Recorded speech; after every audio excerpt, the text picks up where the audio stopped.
An epic journey,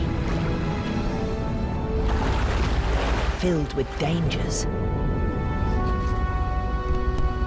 through the eyes of a great white shark.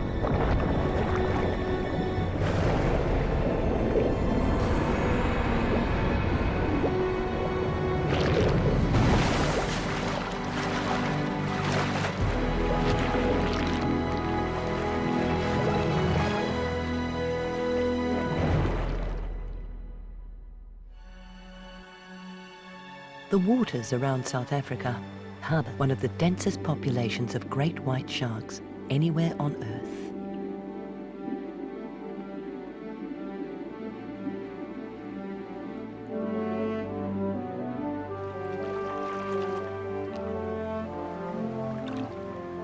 Michael Scholl has identified over 1,000 great whites by the unique markings on their dorsal fins.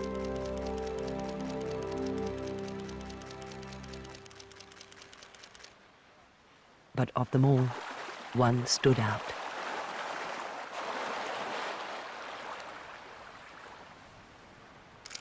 She was named for shark lover Nicole Kidman.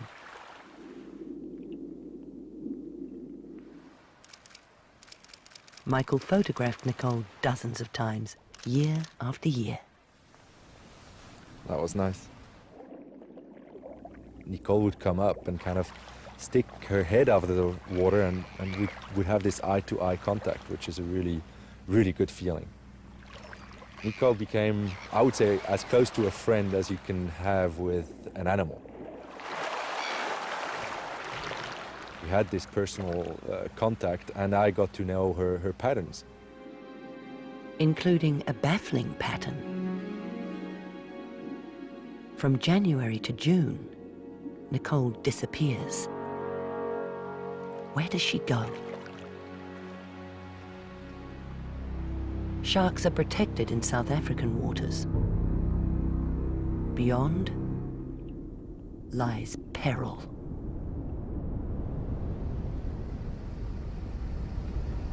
Michael seeks help from Dr. Ramon Bonfil, lead scientist with the Great White Shark Tagging Project. More. Nicole is fitted with a miniature computer to track her movements. She left with a satellite tag on her back. She left with a little hole from a tissue sample. And basically we were left with the questions.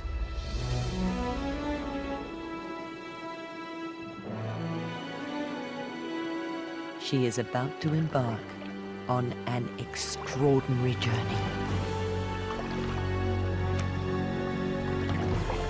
She'll have to eat on the run. And getting a meal won't be easy. Young Nicole is about 4 meters long and maybe 500 kilograms.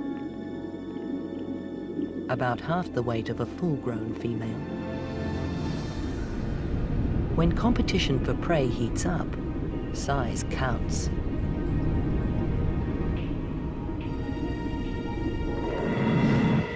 After 7 days, data from the tag puts Nicole off Dyer Island.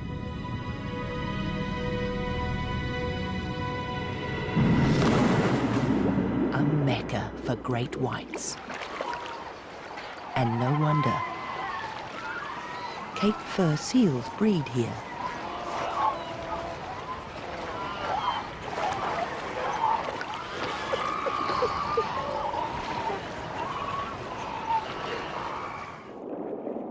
Pups find safety in the shallows, where sharks can't follow.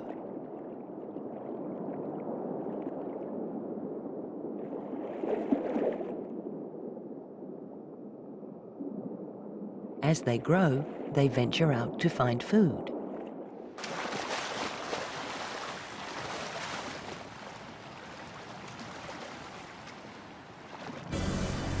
Great whites wait to ambush them. The survivors are fit and fast. Some are faster than Nicole. She needs surprise.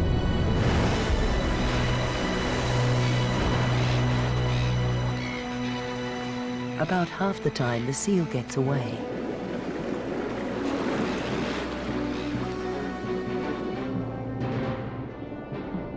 Nicole can hit 40 kilometers an hour. The seal is faster, and the water's dark. But Nicole has an edge. She can detect the tiny electrical field it gives off. The seal has to surface to breathe.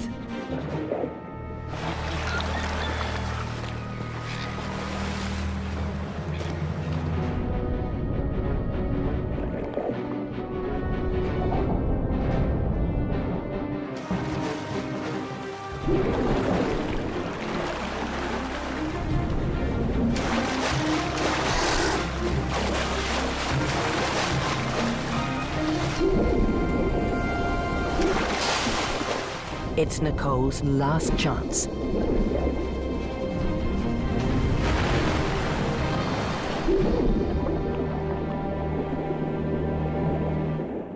This meal of energy-rich blubber could sustain Nicole for over a month. She may need it.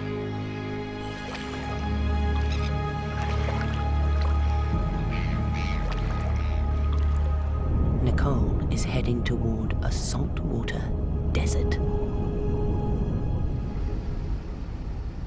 Off the coast, the scientists who tagged Nicole plot her journey. This is really interesting because all the other sharks that we have tracked stick to the coast, go up to Natal, come down. They basically never leave more than a few hundred kilometers from shore. And there we have one that just basically beeline south, far from any coastline. Green and pink indicate tagged females hugging the coast. But not Nicole. She heads into the South Atlantic. Nicole is almost 500 kilometers from home. A great white can always find a meal in South Africa, but not in the South Atlantic. Nicole is blazing a trail as strange as it is rare.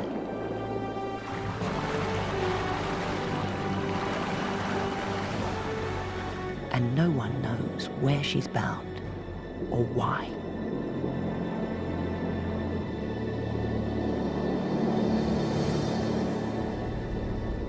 "26 days after they tagged Nicole, she changes tack.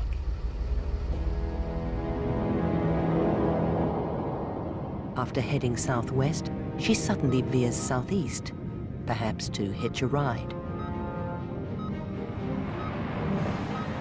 Below Africa, where the Atlantic and Indian Oceans collide, a slow whirlpool constantly churns. Nicole could ride this powerful current as she travels east.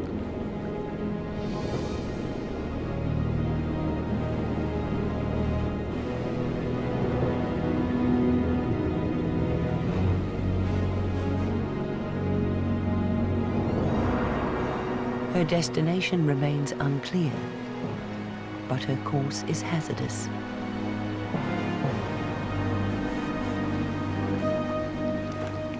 She's left the safety of South African waters. The moment she's in international waters, she's in danger, be it from tuna fishing boats or from shark finning boats. For millions of years, the great white hunted unchallenged at the top of the food chain.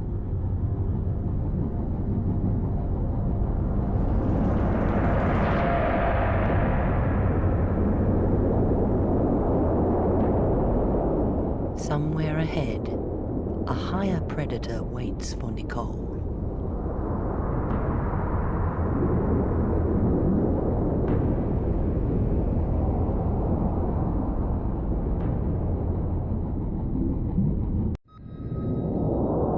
"28 days after being tagged, Nicole maintains her mysterious course. But something else changes.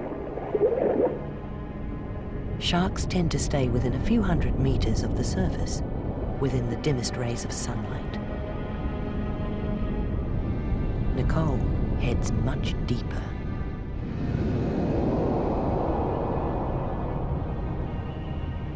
Pressure doesn't bother Nicole, but the depths hold a challenge. It's cold.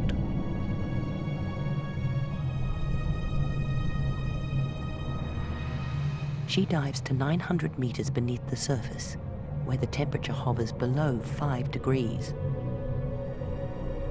Few sharks can survive here, but the great white is built for the cold. Swimming and her own metabolism heat blood to warm vital organs, up to 14 degrees warmer than the water. Yet staying warm saps precious energy. So how does she cope?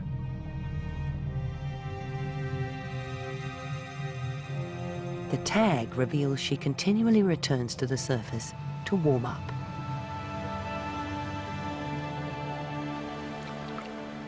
But now, even the surface can be cold.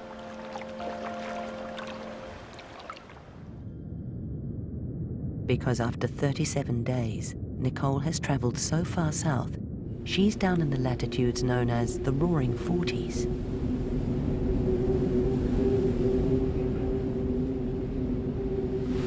Named for the constant winds. It's too cool for most sharks.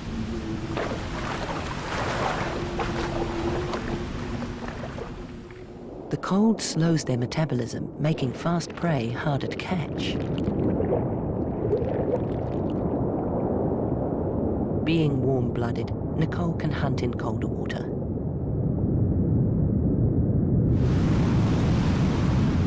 Pushing her limits, she approaches the ends of the earth.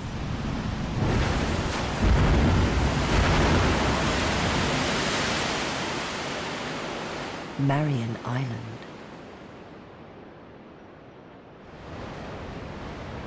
Almost 2,000 kilometers southeast of Nicole's home waters, Marion Island is one of the most remote places on Earth. And a perfect place to start a family. King penguins lay their eggs here.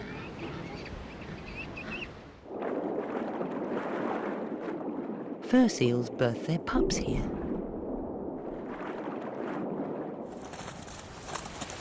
So does this mammal.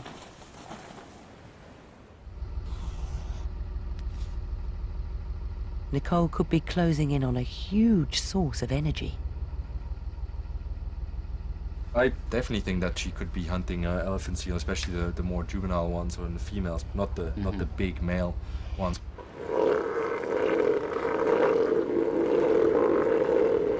A bull can weigh 2,000 kilograms, much of it blubber.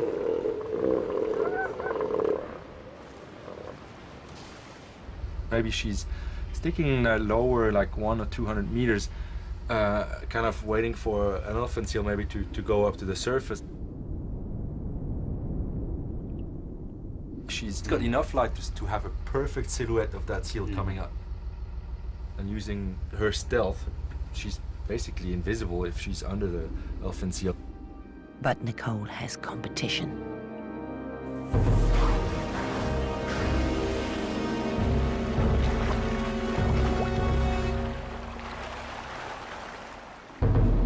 The ocean has a wolf, the killer whale.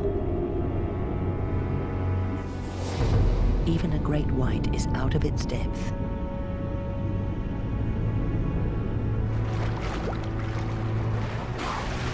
Orcas weigh up to 8 tons, many times Nicole's size.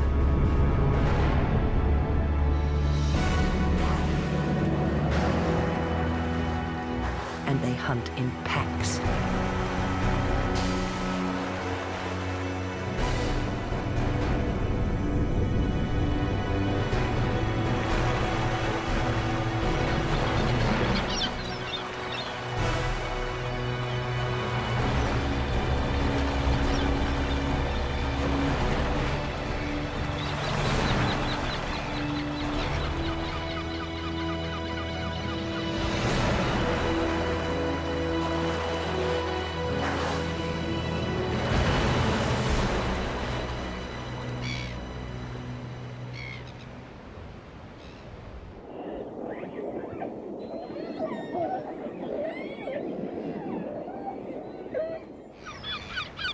Marion Island is a banquet, but maybe Nicole's not invited.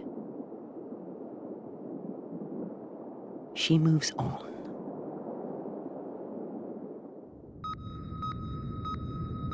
By now, Nicole is nearly 2,000 kilometers from her home waters, and counting. The scientists who tagged her have never seen anything like it. Instead of going up north, maybe making a loop back towards Madagascar and then the coast of South Africa, she continues going eastward in a completely uncharted area. So something is driving her. She's determined to go somewhere, and we don't know where and we don't know why. Her course is now so direct, it seems like something extraordinary for a great white female. Migration. She has company.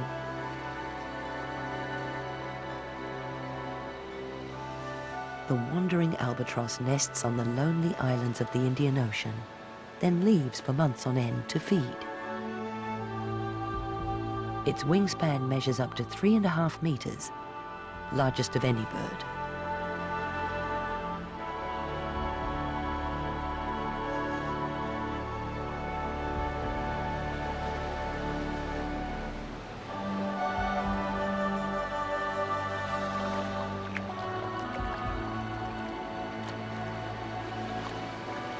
All along her journey, Nicole senses other creatures. Some unseen, but heard. Diving deep, she enters a concert hall.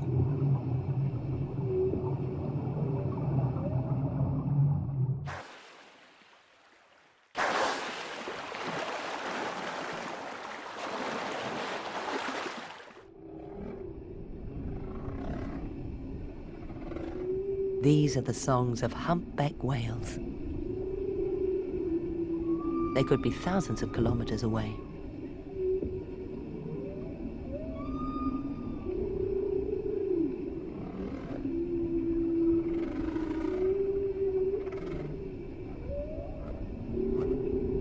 How could their chorus reach Nicole?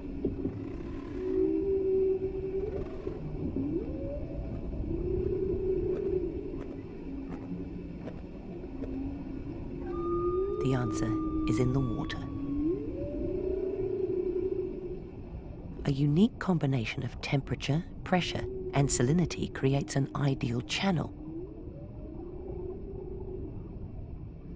Whale songs are thought to bounce along this channel like light in a fiber optic cable. Nicole can detect low-frequency vibration. The world's loudest dinner bell. And Nicole may be answering. The promise of blubber may be the lure of this unparalleled cruise.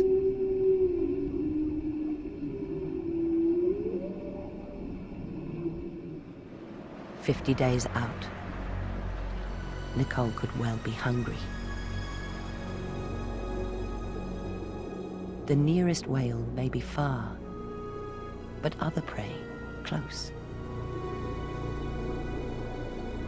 She can smell it.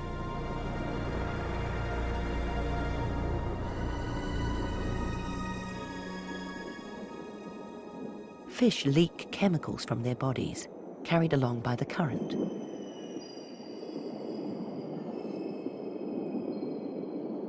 Great white sharks can detect minute quantities of scent in the water. They're just perfectly adapted to their environment, and they tuned with every sense they've got. They're the perfect predator in the ocean. Nicole is tracking a school of hunting tuna. Tuna are the terror of the high seas, if you're a small fish.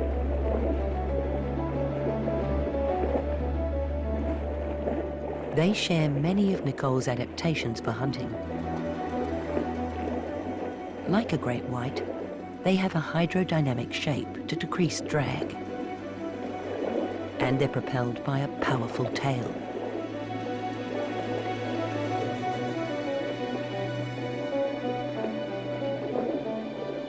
Like Nicole, tuna maintain a high body temperature, so muscles work better. In strength, tuna have one big weakness. They're delicious. Once again, Nicole's hunt will be interrupted. Because once again, she has competition.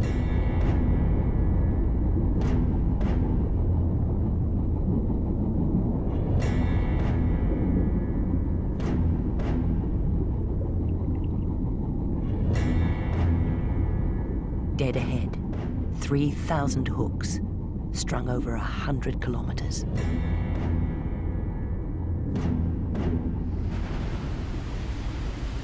Long-line fishing fleets set over 4 million hooks a day. Over 1 billion hooks annually.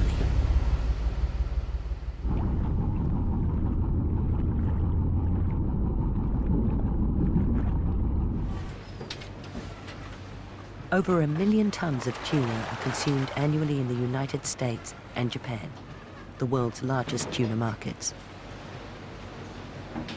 But Americans eat the most cans of tuna, more than 1 out of 4.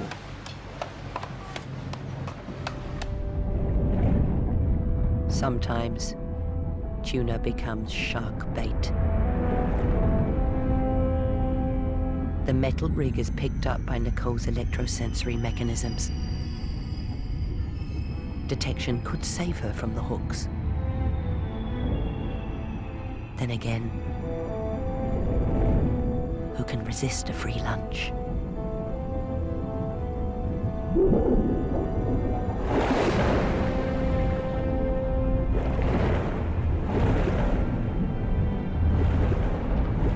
Nicole is in the gravest danger yet of her journey.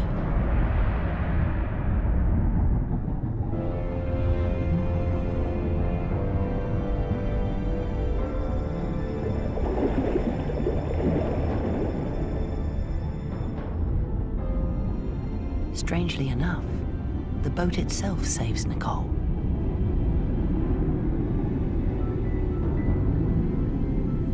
The noise and vibrations overload her senses, and she retreats from the longliners.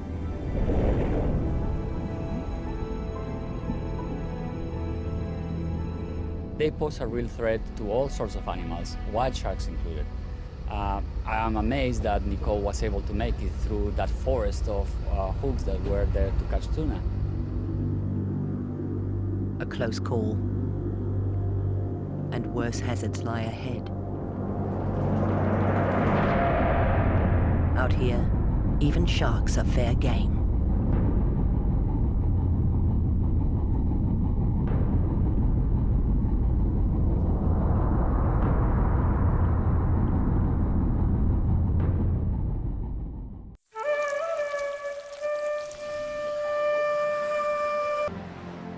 And if so, how does she do it? Some researchers suggest sharks may navigate using the Earth's magnetic field.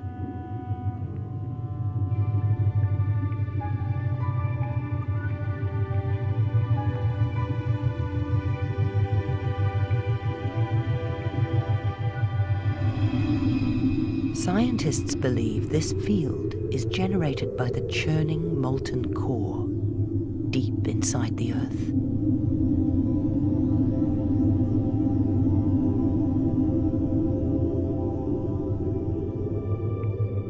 Salt water is rich in ions that can conduct electricity. As Nicole swims, her electroreceptors may detect the magnetic field in the water. The orientation of the field could help Nicole maintain her heading. Nicole also spends more time at the surface in the deep sea than she does in coastal waters. Maybe in addition to following some magnetic signals, she has to be using her eyes to look at something that is out there in the surface layer. And the most obvious thing that I can think of is the sun.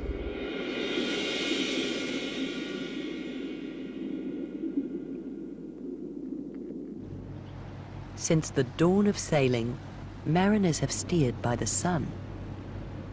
Perhaps Nicole does too. Other senses may also guide her. She can gauge the direction of the ocean swell. And she detects variations in temperature and salinity. Nicole could get her bearings by using these cues like a compass. She seems to know where she's going, day or night.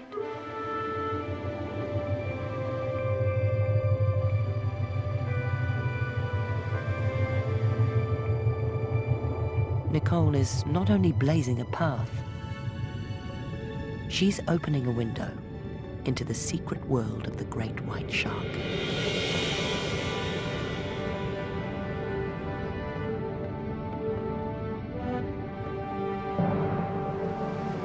Yet on Nicole's path, something is missing.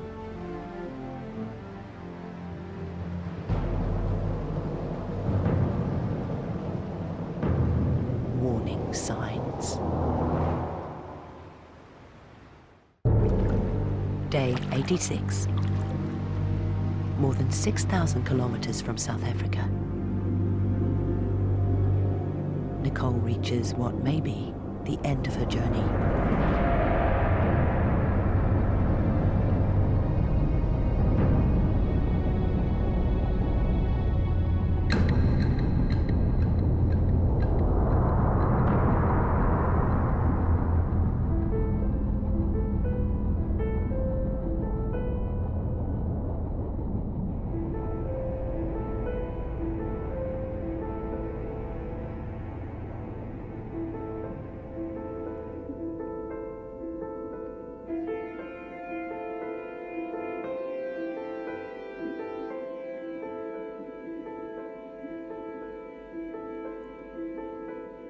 This is the fate Nicole faces.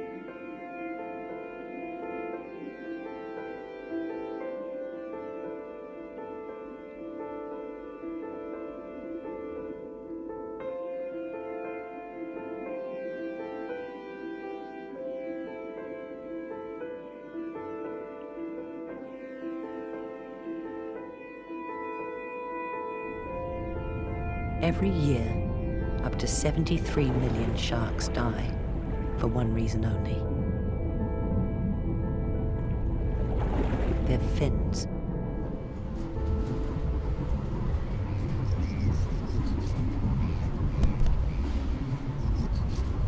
Shark finning is really one of the most cruel and wasteful industries that humans have devised. Most sharks are caught and usually finned while they're still alive.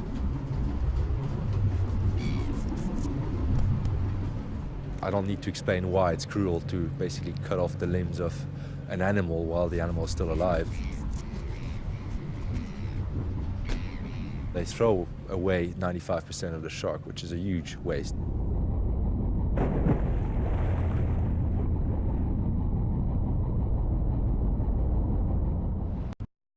All the threats to Nicole, the appetite for shark fin soup, is one of the gravest.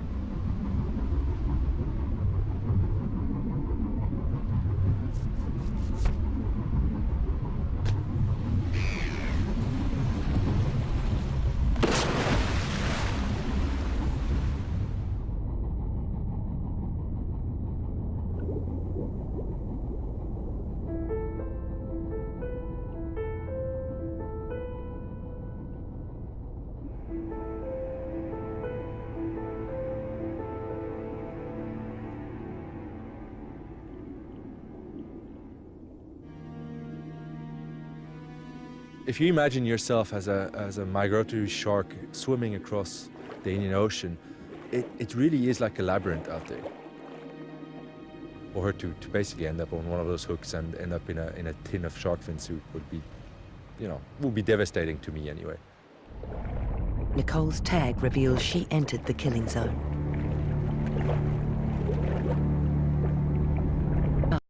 Shark escapes.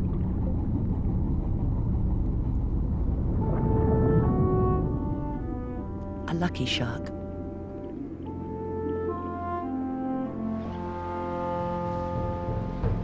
But Nicole's path is still strewn with danger. Day 100, and Nicole's tag shows her entering the busy shipping lanes of Australia.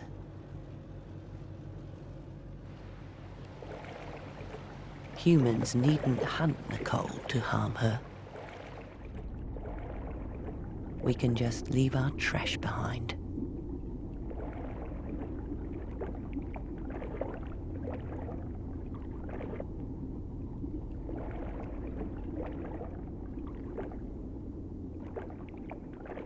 Debris can be deadly. Great white sharks breathe by swimming, so they never stop moving. A stray net can cause death by drowning. An instinct helps protect her from debris.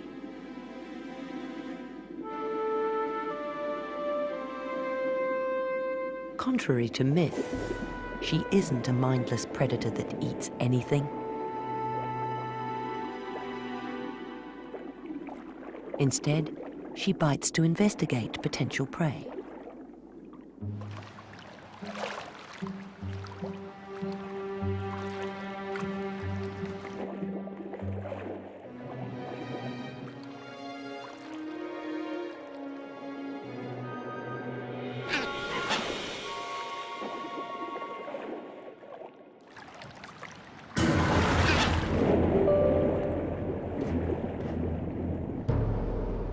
For Nicole, a petrel is a snack, not a meal. But a banquet lies ahead. More than 3 months after she was tagged, Nicole is nearing the bountiful coast of Australia.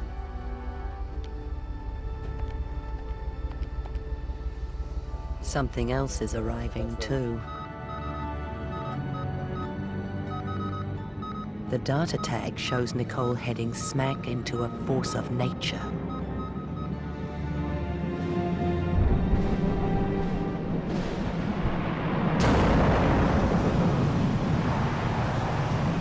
It's February in the tropics, hurricane season.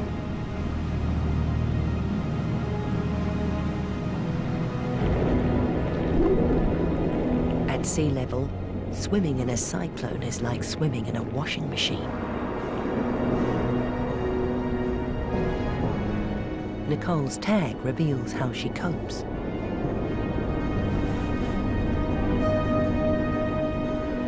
She dives 30 meters to get under the surge.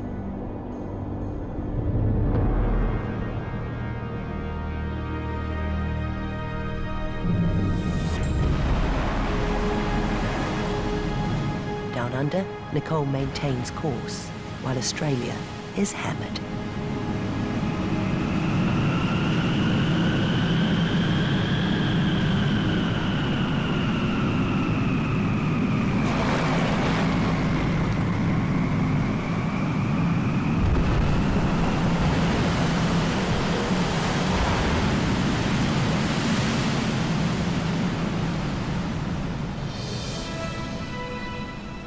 As the weather clears, Nicole approaches Ningaloo Reef off northwest Australia.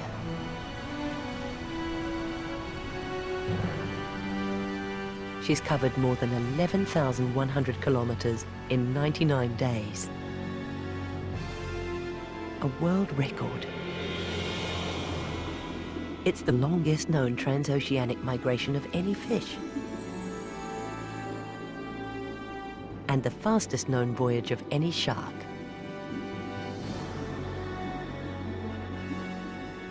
The old record was held by a great white traveling from California to Hawaii.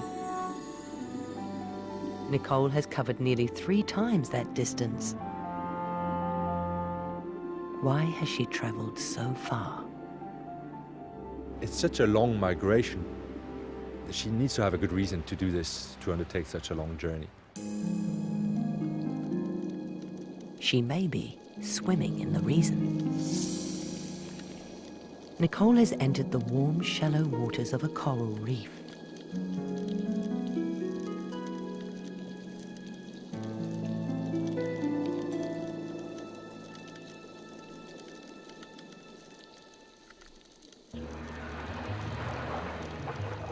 A wellspring of life. Predators passing through linger around Ningaloo to feed. Hundreds of species of fish thrive here. Ningaloo is one of Australia's most beautiful reefs and a protected sanctuary for marine life. The stars of the reef are the coral, and they're about to put on a lively floor show. Nicole arrives in time to catch it. The next full moon will trigger a choreographed spectacle.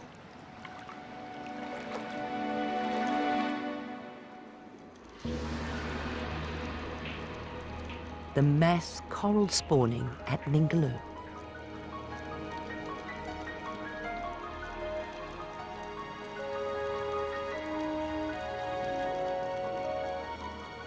Millions of reproductive cells spew out of the living corals.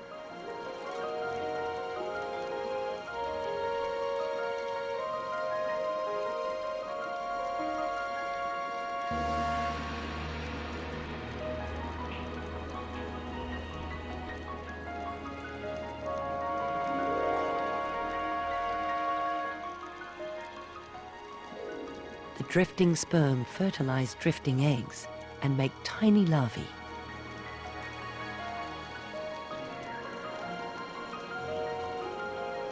The larvae float to the surface, drift, and grow. Then drop down, seeking a place to attach themselves and start a new colony. Few make it. You can't dump this much bait in the water without drawing a crowd. Millions of small fish. And bigger predators. Whale sharks. The biggest fish in the sea.